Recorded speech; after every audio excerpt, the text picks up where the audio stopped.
சொல்லி மனைவி அடிக்கிற ஒரு கணவன் பகுதி பொண்டாட்டி அடி முடியும் அவங்க ஓட மாட்டாங்க.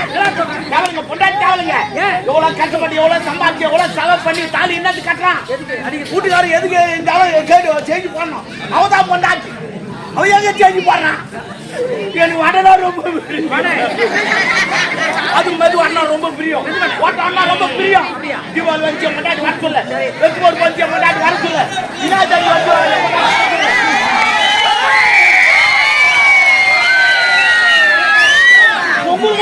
பொண்டாட்டி வர சொல்லுங்க. எங்கடா கல்யாணமா நான் தான் முதல் பதிக்கிருப்பேன். எங்கடா காரியமா நான் தான் முதல் பதிக்கிருப்பேன். எங்கன்னா நாடகம் நானும் கூட போயிடுங்க. ஏன்னா இந்த வாடனா ரொம்ப என் பொண்டாட்டி வாட ஏன் சொல்லுங்க. எல்லாத்தையும் வாங்கி கொடுத்துங்க. அவன் என்ன செய்யறான்?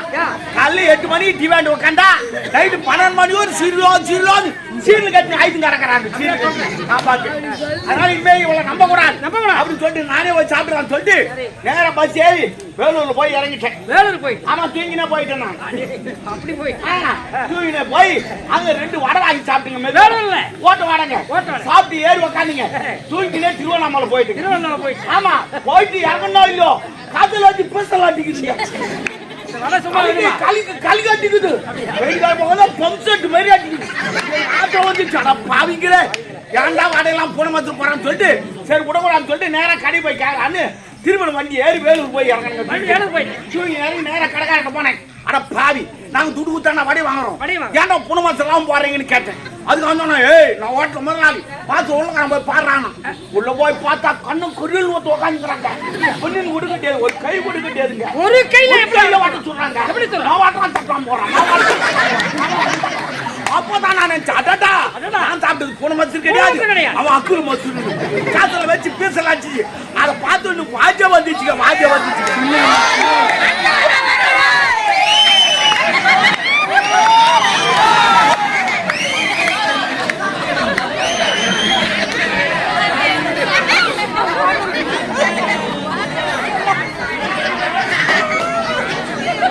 அதே ஆட்டத்துல வந்து உம்மால ஆச்சு சைடுக்காவ சொல்லி விட்டுறாங்க.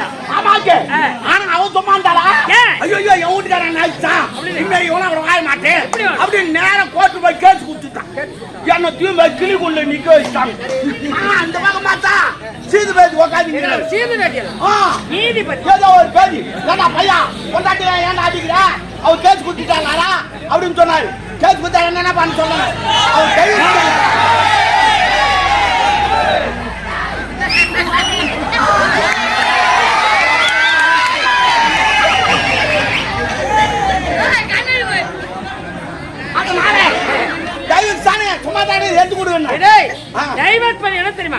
ஒரு கணவனா மனைவியை தனிமை பிரிக்கிறான் டைவர்ஸ் அப்படின்னு சொன்னாங்க. அவளோட வாழ்ந்தது போது டைவர்ஸ் குடுத்துருப்பான்ட்டு அவர் சொன்னாரு. டைவர்ஸ் சும்மா கிடையாது. நஷ்டீடு கட்டணும் நான் சொன்னாரு. நஷ்டீடு 15 குத்து தள்ளி விடுங்க. அதுக்கப்புறம் அவங்க சொன்னாரு 15 கிடையாது 15 லட்சம் கட்டணும் தான் சொன்னாரு. 15 லட்சம் கல்யாணத்துக்கு அவளை செலவு பண்ணலையான்னு கேட்டு அதுக்கு அவர் சொன்னாரு என்ன 3 முடிச்சு போட்டலாம் 15 லட்சம் கட்டு போறான்னாரு. 3 முடிச்சு சரி வீட்டுக்கு போனேன். வீடு நடத்தலாம் விட்டேன்.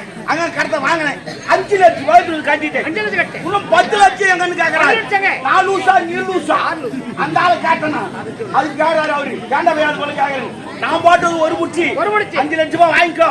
பின்னாடி நின்று இந்த பொம்பளைங்க 2 முச்சி போட்டாங்க. அவங்ககிட்ட 10 லட்சம் வாங்கிட்டு 2 பேர் போட்டாங்க. அவ்வளவுதான் அவங்க பேரு பணக்கார பொம்பளைங்க. உடனே கேஸ் போட்டு அவங்களுக்கு கூப்பிட்டு 10 லட்சம் வாங்கிட்டு என்ன டைவர்ஸ் பண்ணி வெளியே அடிச்சிட்டாங்க. வெளியே வந்த உடனே மறுபடியும் நாங்க ஒண்ணு சேர்த்து எப்படி சாந்தீங்க? ஏன்னா இது ஒரு 10 லட்சம் இது ஒரு 5 லட்சம் அம்மா தூக்குறா அப்படின்னு சொல்லிட்டு. ஆனா ரெண்டாவது நான் தாலி கட்டல. தாலி கட்டினா பிரச்சனை வரும். மறுபடியும் டைவர்ஸ் கேப்பா. ஆனா தான் பங்கு அடிக்கு போய் ஒரு குயிக் பேஸ் சந்திப்பா வாங்கி வந்து ஒட்டி விட்டுருவாரு. ஆமாங்க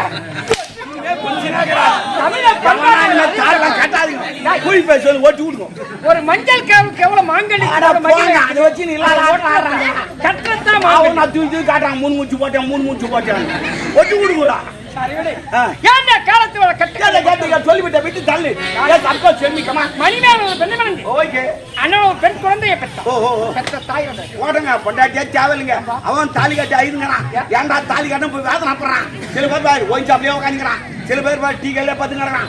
சில பேர் வச்சான் சபரிமலை மாலை போட்டு ஓடி ஏன் போறான் வீட்டுக்கு போனா போது அச்சில பருப்புல முளகால எல்லாம் நாங்க தான் வாங்கி போனோம் இது ஆம்பளை போந்தான் ஆண்களை சம்பாதிப்பதற்கு வேற இருக்கு குடும்பத்து மகன் தானே சரி பரவாயில்ல விடு சரி விடு எவன் மகனை கண்ணை இமைப்பால் காத்து வந்து அவன் பெயர் வேல்விழி அவன் வெளிநாடு சென்றிருக்கிறான் சென்றவர் வந்து கொண்டிருக்கிறான் அவனை சீக்கிரம் வா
வருங்காலத்தில் வாழக்கூடிய செல்வமி அப்பா இன்று போல் என்றென்றும் இருக்க வேண்டும் என்று உன் தந்தை நான் உளமாற அப்படியே ஆகட்டப்பா நீ நலமோடு சரிங்கப்பா வருஷமா நல்லா எங்க வெளிநாடு போனேன் வெளிநாடு சுத்தி பார்த்தா டெல்லி போனேன் போயிருக்கேன் ராமர் கோயில் பார்த்தா அந்த கோயில் கட்டது பிளான் போட்டதே நான் தான் ஆமா ஆமாமா சொல்றேன் நான் தான் பிளான் போட்டதே தெரியுமா அது இன்னொரு பிளான் இருக்குது என்ன பிளான் டெல்லி தூக்கி வந்து தமிழ்நாட்டுல வைக்க போறேன் எந்த இடத்துல கடலை மட்டமா ஆயிட்டு கடலை வைக்க போறேன் இனிமே தமிழ்நாட்டுல கடல் கிடையாது ஏன்டா டெல்லி தூக்கி ஒரே நீதிபதி வாங்க முடியல மாறும் 1 ரூபாய் வாங்க வேண்டியது அதனால 2 பகல் ஒரு நைட் போக வேண்டியது ட்ரெயின்ல ஆனா தான் பக்கத்துல வச்சு அப்ப நீதி நம்ம கை விட்டு ஆமா என்னது பிரச்சனை அங்க போய் வாங்கி கிடக்கணும் அவன் ஒரு கேள்வி கேட்கணும் அப்ப எப்படி எடுத்துக்கலாம் நீ அதுக்கு பிளான் பண்ணன்னு சொல்றல நான் எப்படி நம்பறது அத பின்னாடி போய் பாத்ரூம்ல பாரு என் போட்டா ஒட்டி வச்சு கோயிலுக்கு போனாக்க கோவில்ல இருக்கிற சிலைங்க எப்படி இருக்கு சித்திரை எப்படி இருக்கு அந்த பெயிண்டிங் எப்படி இருக்கு ஓவியம் எப்படி இருக்கு போதுல அவங்க அங்க தான் போவாங்க எங்க அங்க போனா தான் எல்லாருக்கும் எல்லா வேலையும் செய்ய முடியும் அதனால பாத்ரூம் எப்படி கண்டுபிடிக்கிறது எப்படி பின்னாடி தான் இருக்கு ஏய் நீ எப்பறா கண்டுபிடி என் போட்டா தான் ஒட்டி வச்சு சொன்னேன் ஆமா லேடீஸ் பாத்ரூம் மாதிரி ஜென்ட்ஸ் பாத்ரூம் ரெண்டு பாத்ரூமா என் போட்டா தான் இருக்கும் அப்பதான் தெரியும் தெரியுமா சரி அத விடு வெளிநாடு பட்ட படி வச்ச ஐயோ என்னடா என்ன பாப்பா முழு அதுக்கு என்ன கல்யாணம் ஆல்றா பாவி கல்யாணம் ஆகாத கோயில் வாங்கினா கால மாறி போச்சு 2024 நல்ல பட்டா பட்டத்துக்கு முன்னே சேர் ஓட்டி கடாக்குறேன் ஐயோ அட பாவி கைத்துல தாலி இல்ல நான் வயித்துல நான் புள்ளைய வாங்கி மாட்டா யாரா முன்ன போவடி பின்னால காரி துப்புவாங்கடா பின்னாடி துப்புறேன் முன்னாடியே துப்புவாங்க போல வாங்கிக்கணும் வந்தா ஆனா உனக்கு ஆம்பளை குழந்தை எப்பறா சொல்ற பூசாக்கு அப்ப பொம்பளை குழந்தை சாப்பியா இருக்கும் இதெல்லாம் உங்களுக்கு எப்படி தெரியும் எங்க ஆயா பிரின்சவதி என்ன கூட்டு போய் வாய் மூடு என்ன யாரா லேடீஸ் குழந்தை வந்து ஜென்ட்ஸ் போவாங்களா எங்க ஆயா கண்ணு தெரியும் என்னதான் கூட்டுமோ நான் தான் போய் பிரிச்சு மாத்துறேன் நாங்களா தெய்வம் மாரி ஆமா உன் குழந்தை பண்ண எங்க போவா ஏய் நான் ஹாஸ்பிடல் போய் டாக்டர் மேல பெத்துப்பேன் ஆமா டாக்டர் ரெடியா உட்கார்ந்து இருப்பான் கஞ்சி வச்சு பணம் காய்ச்சி மாதிரி வாய் மூடு ஒரு குழந்தை கூட ஒய்ங்க போல ஆஸ்பத்திரி போட்டு எல்லாம் அதான் உடம்பு வலிக்காது உங்களுக்கு வலிக்காது 10 மாசம் ஆனா எங்களுக்கு தான் வலிக்குது நீங்க தண்ணி எடுக்க மாட்டீங்க நாங்க தான் எடுத்து எங்க தலையே என்னப்பா சொல்றேன் சரி பரவாயில்ல, வெளிநாடு போய் பட்டப்படி படிச்சேன். வெளிநாடு படிப்பா, உள்நாட்டு படிப்பா, செக்யூரிட்டி ஆட்டோ செக் பண்ணி பார்க்க. சின்னதா ஒரு கேள்வி. என்ன கேள்வி? 6ல 3 போனா என்ன இருக்கும்? 6ல 3 போனா என்ன இருக்கும்? 6ல 3 போனா மீதி 3 தான் இருக்கும். 1வது கிளாஸ் படிச்சு வந்து கேள்வி கேட்டுங்க. அமெரிக்கா அம்சா இந்த ஒரு படிப்புலாம் படிச்சு வந்து. ஏய், வெளிநாடு போய் படிச்சாலும் உள்ளூர்ல படிச்சாலும் பெரிய படி படிச்சாலும் சின்ன படி படிச்சாலும் 6ல 3 போனா 3 கிடையாது. 6ல 3 போனா நல்லா யோசி. என்னடா யோசிச்சு பார்த்தாலும் சிந்திச்சு பார்த்தாலும் அந்த 6ல 3 போனா மீதி 3 தான். கிடையாது. 6ல 3 போனா என்ன இருக்கும்? வெறும் தண்ணி தான் இருக்கும். அதான் 6ல 3 அடிச்சு போட்டு. அண்ணா அந்தார சொல்லுங்க. ஏய், நான் என்னைக்கு 1 2 3 4 அது இந்த பசங்க சொல்ல மாட்டாங்களா? டக்கு டக்குன்னு எனக்கு தெரியாது. கணக்கு கேட்காம சொல்லிட்டு நான் தான் 6ல 3 போனான்னு கை காட்டுறேன். அப்போ ஒரு யோசிக்க மாட்டேன். என்ன சரி பரவாயில்ல, இன்னொன்னு கேட்கறேன். அது பதில் சொல்லு. என்னது? 3 சேர்ந்தா என்ன வரும்? 3 சேர்ந்தா 18. 3 18. அதான் இதுல 1வது கிளாஸ் படிச்சு வேற எதுவும் படிக்கல.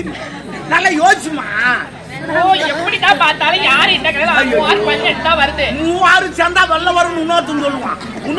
கஞ்சி வெள்ளமா தூள் வெள்ளமா அதெல்லாம் கிடையாது. 3 சேர்ந்தா என்ன வரும்? 666 வரும். அண்டர்ஸ்டாண்டிங்? 666 நீ அந்த சைடுல வர, மேல கீழ வா. அப்படிலாம் வரக்கூடாது. வெளிநாட்டு படிப்பு இப்படித்தான் வரணும்.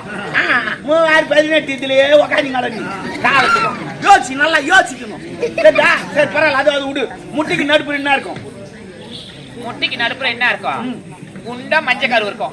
தோற்றத்திலே கறிங்குண்டா. ஆனா வாய் முட்டிக்கு நடுப்புற மஞ்சள் கரு குண்டா. சாப்பிட்டாலும் சாப்பிடாத பாகல்ல கூட தெரியாத முட்டிக்கு நடுப்புற. முட்டிக்கு நடுப்புற நல்லா யோசனை பண்ணு. முட்டிக்கு நடுப்புற யோசனை பண்ணு. என்னடா சொல்லுவாங்க? முட்டிக்கு நடுப்புற குண்டா மஞ்சள் கரு தான் கிடையாது.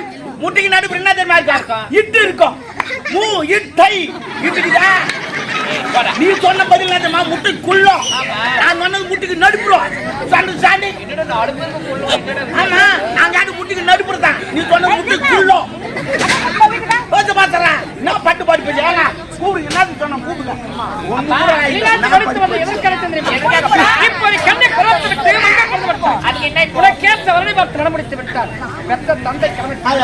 அப்பா திருமணமா? எனக்கு என்னப்பா வயதாயிடுச்சு? அப்பா பயந்துட்டாரு. காலம் மாறி போச்சு. அதாவது வேலைக்கு போச்சு திரும்பி வந்தா வெளியான்னு பயம் மாத்துது. ஏன்னா அப்படியே தள்ளி ஓடி போடுறா. எங்க அப்பா என்ன அந்த மாதிரி ஒண்ணு வளர்க்கல. எங்க அப்பாவும் அது போல வளர்க்கறது கிடையாது. அதுல மிஸ்கால் விட்டு ஓடி போச்சு. எல்லா மகளும் ஓடுவா. என் மகன் ஒரு சொல்லிடாரு. அவன் சிகரெட் பத்தி வச்சு அப்பா ஒரு பெண்ணின் வயது 21 வயது. அந்த 21 வயதுல திருமணத்தை முடித்து இல்லறத்தில் இன்புற்றால் நாளை செல்லம் பிறக்கும். வயது முதிர்ந்து திருமணம் செய்தால் பிள்ளையா பிறக்காது. அப்பா நான் திருமணமே நான் வேணாம்னு சொல்லலப்பா. எனக்கு திருமணம் செஞ்சு நிறைய குழந்தைங்களா பெற்று ரொம்ப ஆசை இருக்கு. இருந்தாலும் நான் திருமணம் செஞ்சுக்கிட்டு நான் ஒரு இடம் போயிட்டேனாக்கா இந்த வயதான காலத்துல உங்களை யாருப்பா பாத்துப்பாங்க? எனக்கு என்னமா நாட்டு மக்கள் இருக்காங்க, நான் இருக்கேன். இந்த நாட்டு மக்கள் எல்லாம் பணத்தை கொஞ்சம் தான் நம்ம முன்னால வருவாங்க. பணம் கூட போயா மண்ணாட்டு போய்கினே இருப்பாங்க. நினைப்பது தவறு. சரி தப்பா நினைக்காதுங்க. நான் ஒரு சொல்றேன். எப்பவுமே சொல்றேன், ஒரு பொண்ணை கட்டாயப்படுத்தி கல்யாணம் பண்ணாது. அவங்க ஊரு நம்ம ஆறாது.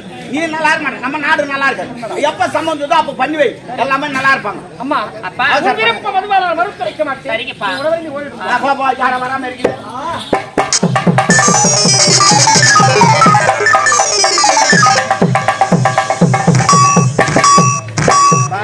வணக்கம். என் நாடு கொள்ளை நாடு. அந்நாட்டு காவல்காரன். பரவாயில்ல, உனக்கு ஓலை வந்துக்குது. கொடுப்பா. கொடு. சரிங்க.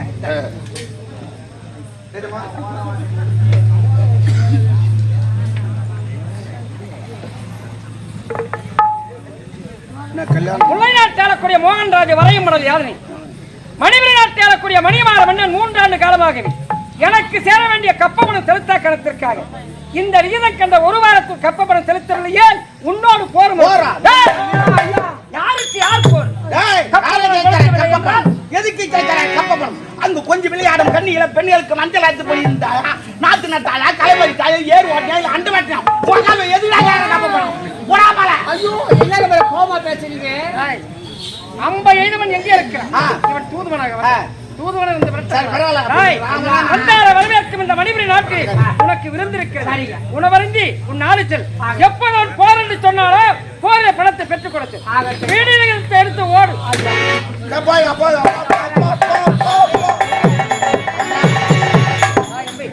இதற்கெல்லாம் காரணம் யாருங்க? நமது முப்படை தளபதி ஆள வந்தால் மனதை வச்சிருக்கிறோம்.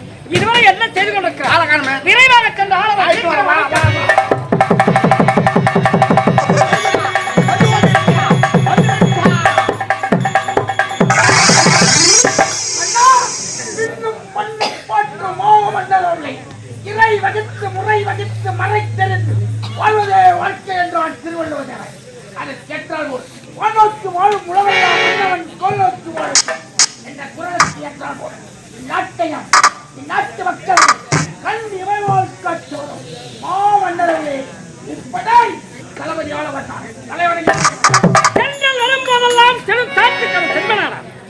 முடியாது. நீ இன்று போல் என்றென்றும் இருக்க வேண்டும், உளமாற மாட்டேன். இருப்பினை இதுவரை நான் நம்பியது போது மாற்றான் படைகளுக்கு அளவுக்கு என்ன தரங்கெட்டு விட்டது. நான் கப்பவனும் செலுத்த கணத்திற்காக படையோடு அவன் போர் என்று சொல்லிவிட்டான். இனி நான் உன்னை நம்ப மாட்டேன். நானே உப்படை கிழவதியோடு வந்தாடுக்கு வரை கண் கலங்கலாமா, கண்ணீர் வடிக்கலாமா? இப்போதை கட்டளையிட்டால் போதும். உப்படைகளை கேட்டுக் கொண்டு உள்ளே நாடு சென்று மோகன்ராஜ் சிரசை உன் பாதத்தில் வைப்பால் கட்டளையிடுங்க. எதுவே தலையில பண்டாடிட்டு வருகிறேன், இல்லையா சித்திர அடித்து விடுகிறேன். சொல்லுங்கள், அவசரப்படாது. ஈரற்ற மிச்சம் உங்களுக்கு இப்போதான் சென்று வெற்றி சீக்கிரமாக திரும்பி வாருங்கள்.